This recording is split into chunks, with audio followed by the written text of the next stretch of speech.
Good morning friends, I hope आप लोग बहुत अच्छे होंगे। तो आज की क्लास में पढ़ेंगे क्लास 12 का न्यू चैप्टर्स।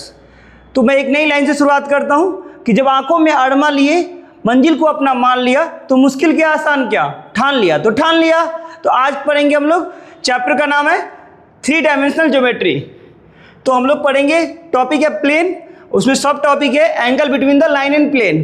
तो एक लाइन और एक प्लेन के बीच में एंगल कैसे बनते हैं उसके बारे में स्टडी करेंगे। तो कैसे स्टडी करेंगे, तो देखिए मैंने एक प्लेन ड्रॉ किया।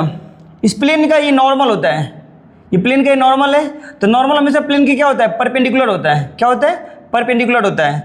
तो नॉर्मल प्लेन का हमेशा क्या होता है, परपेंडिकुलर होता है। इसकी एंगल कितना होता है, 90 डिग्री के बराबर होता है। कितना होता है, 90 डिग्री के बराबर होता है ये, ठीक है।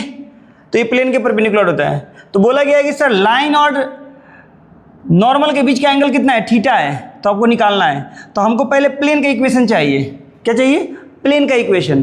तो प्लेन का इक्वेशन दिया हुआ है R vector dot N vector equal to D. देखिए अगर यहाँ पे इक्वेशन ऐसे दिया होता, अगर ये इक्वेशन ऐसे दिया होता R vector dot N vector equal to D, तो डी का मतलब डी, एन मतलब नॉर्मल वेक्टर होता है। क्या होता है, नॉर्मल, नॉर्मल होता है। ये डी डिस्टेंस से ओरिजिन से डिस्टेंस नहीं होता है। D is not distance from origin, D is not distance from origin, ये है ना, D is not distance from origin. और ये ओरिजिन से डिस्टेंस नहीं होता है, ये ओरिजिन से डिस्टेंस नहीं होता है। तो कहाँ से डिस्टेंस होता है, तो ये ओरिजिन से डिस्टेंस नहीं होता है। तो ये कहाँ से डिस्टेंस होता है, ठीक है, तो किसी अदर पॉइंट से होता है। लेकिन अगर यही वाइट वेक्टर को दिया जाएगा, अगर यही वेक्टर को अगर ऐसे लिखा हुआ रहेगा R vector dot N cap और ये डी दिया हुआ रहेगा, तो ये डी डिस्टेंस फ्रॉम ओरिजिन होता है। ये डी डिस्टेंस फ्रॉम क्या होता है, ओरिजिन होता है। इतना ध्यान रखेंगे हम लोग, ठीक है। ये डी डिस्टेंस फ्रॉम क्या होता है, ओरिजिन होता है। कब, जब ये यूनिट वेक्टर होगा तब। कब होगा, जब ये यूनिट वेक्टर होगा तब ऐसा होगा। जब ये यूनिट वेक्टर होगा तब ऐसा होगा, ठीक है। तो हमको पता है कि इसको यूनिट वेक्टर कैसे बनाते हैं। इसको यूनिट वेक्टर बनाने का तरीका होता है कि R vector dot N cap, अगर एन वेक्टर दिया हुआ है तो, और यहाँ पे डी दिया हुआ है, तो हम लोग क्या करेंगे, दोनों तरफ एन वेक्टर के मैग्नीट्यूड से डिवाइड कर लेंगे। जब डिवाइड करेंगे तो ये क्या बन जाएगा, ये बन जाएगा डिस्टेंस फ्रॉम ओरिजिन। क्या बन जाएगा, डिस्टेंस फ्रॉम ओरिजिन। तो अभी हम लोग को दिया है, अभी हम लोग को ये दिया हुआ है, ये वाला पॉइंट दिया हुआ है, ठीक है। तो इस पे फोकस करते हैं, ठीक है। समझ में इतना आ गया कि सर ये प्लेन का इक्वेशन दिया हुआ है R vector dot N vector equal to D दिया हुआ है, ठीक है। ये नॉर्मल वेक्टर हो गया, ये लाइन हो गया कि नॉर्मल और लाइन के बीच का एंगल कितना है, थीटा डिग्री है। तो ये एंगल जो बोल सकते हो, ये एंगल कितना होगा, तो ये एंगल हम बोल सकते हैं फाई। ये एंगल फाई बोल सकते हैं। फाई बराबर क्या हो जाएगा, 90 माइनस थीटा हो जाएगा। ये लाइन और प्लेन के बीच का एंगल है, ये लाइन और प्लेन के बीच का एंगल है, लाइन और प्लेन के बीच का एंगल है, ठीक है।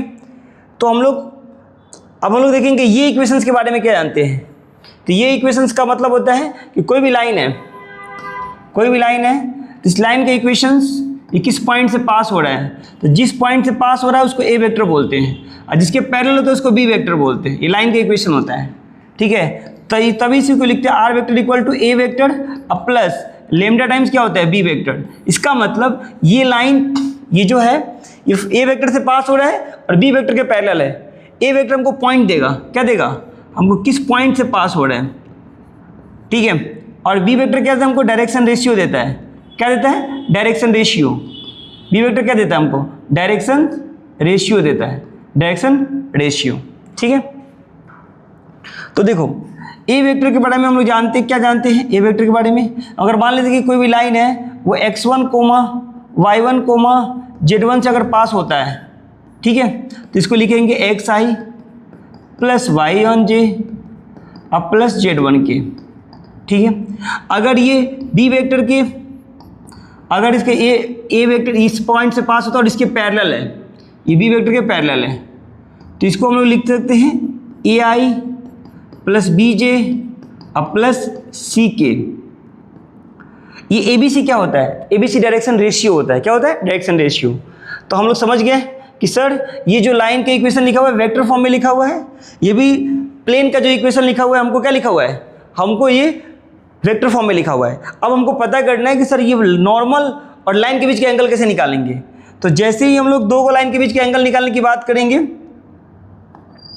जैसे भी हम लोग दो को एंगल के बीच के लाइन के एंगल निकालने की बात करेंगे तो क्या करेंगे कि जिसे पता है हम लोग को कि दो वेक्टर होता है ए वेक्टर और डॉट बी वेक्टर।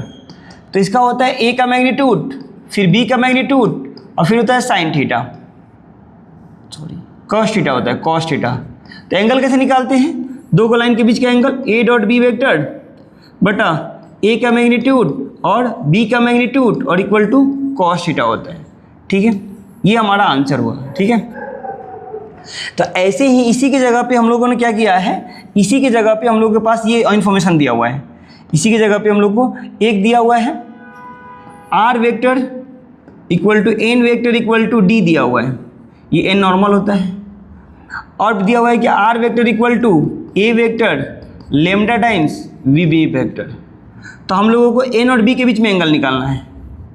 तो B vector dot N vector equal to क्या हो जाएगा, बी वेक्टर का मैग्नीट्यूड एन वेक्टर का मैग्नीट्यूड और फिर हो जाएगा कॉस थीटा।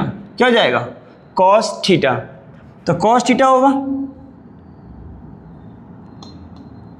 तो कॉस थीटा कैसे होगा, तो हम लोग क्या करेंगे, B vector dot N vector बटा में बी वेक्टर का मैग्नीट्यूड एन वेक्टर का magnitude equal to cos theta, cos theta हो जाएगा। अब क्या करेंगे इसमें हम लोग, तो अब हम लोग इतना सिंपल से बताएंगे। अब इसमें हम लोग क्या करेंगे, तो ये हमारा कॉस थीटा मिल गया। तो कॉस थीटा एंगल्स को हमेशा या तो एक्यूट एंगल होगा, क्यों एक्यूट एंगल होगा, पॉजिटिव भी क्यों रखेंगे, क्योंकि एंगल जो हमेशा होगा हमारा, ये एंगल जो हमेशा होगा या तो 90 से छोटा होगा, थीटा का वैल्यू होगा, या तो 90 से छोटा होगा, या तो जीरो नहीं हो सकता, 90 से छोटा होगा, यानी पॉजिटिव एंगल्स होंगे। कैसे एंगल होंगे, पॉजिटिव।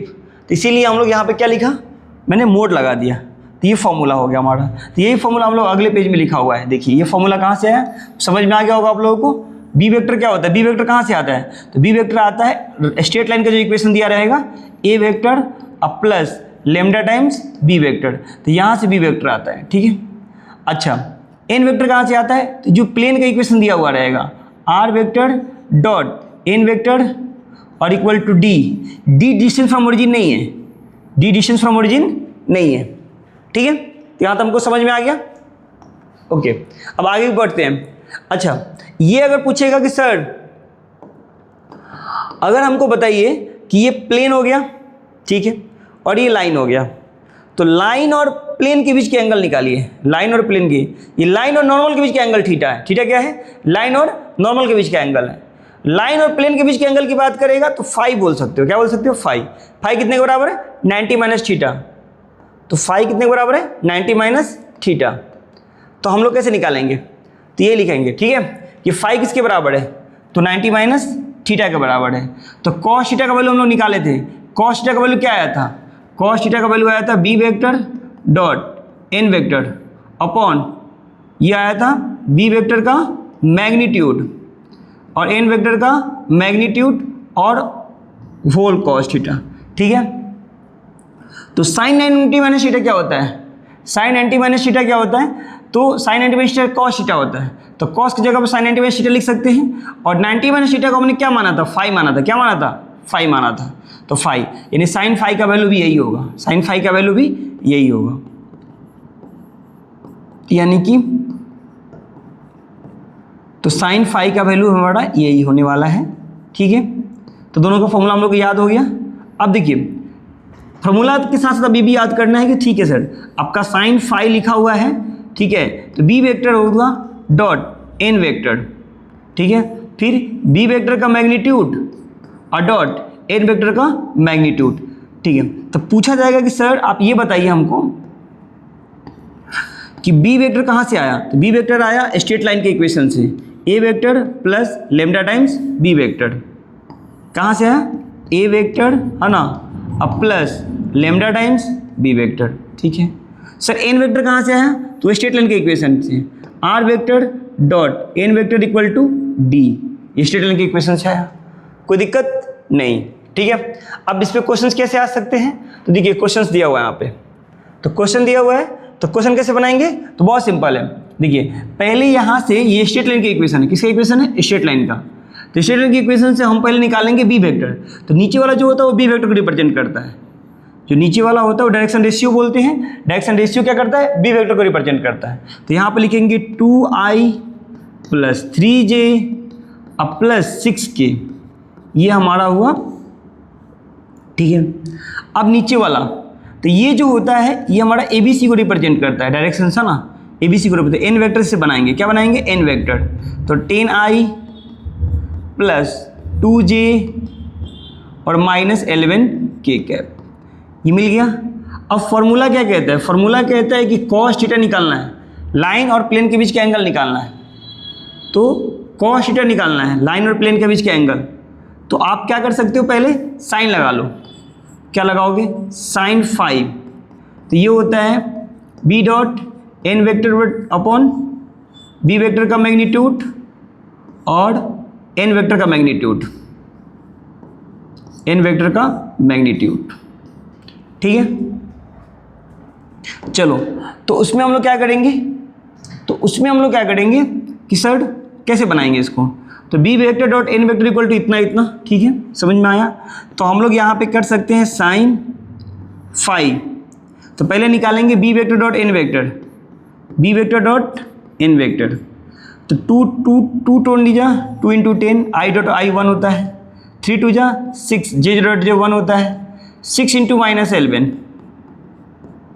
तो ये हो जाएगा 20, 26, तो ये 26 माइनस 11 66, 26 माइनस ये 66 हो जाएगा। तो ये हो जाएगा 0 और माइनस 2, है ना, माइनस 4, ठीक है, यहाँ पे, ठीक है। तो ये हो जाएगा B vector dot N vector, इतना आया बी डॉट पे एन वेक्टर का। अब निकालेंगे बी का मैग्नीट्यूड कितना होता है, ये अब निकालेंगे हम लोग बी का मैग्नीट्यूड कितना होता है।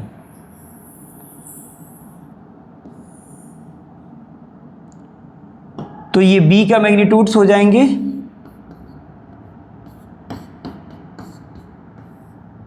और फिर एन का मैग्नीट्यूड कितना होता है। तो बी का मैग्नीट्यूड जो होता है वो निकालेंगे 2 का स्क्वायर प्लस 3 का स्क्वायर प्लस 6 का स्क्वायर, और एन का मैग्नीट्यूड हो जाएगा 10 का स्क्वायर प्लस 2 का स्क्वायर प्लस माइनस 11 का स्क्वायर। इसको उसमें पुट कर देंगे, मेरा आंसर आ जाएगा। सर आपने साइन वाला क्यों लगाया? साइन वाला मैंने इसलिए लगाया क्योंकि क्वेश्चन में अगर हमसे पूछेगा कि नहीं लाइन और प्लेन के बीच का एंगल निकालो, तो हम ये लगाएंगे। अगर क्वेश्चन में पूछेगा लाइन और नॉर्मल के बीच का एंगल निकालो, तब हम लोग इसके कॉस वाला फॉर्मूला लगाएंगे। तो इसका आंसर हो जाएगा हमारा, इसका आंसर हो जाएगा 36 और यहाँ पे हो जाएगा 4 अब प्लस 9 अब प्लस 36 49, तो इसका आंसर आएगा 7। ये हो जाएगा हमारा 100 प्लस 4 अब प्लस 121, ठीक है। और ये हो जाएगा हमारा 225, इसका आंसर आएगा 15, ठीक है। इसका 49 कैसे आया? तो ये 49 का स्क्वायर रूट जो होता है वो होता है 7।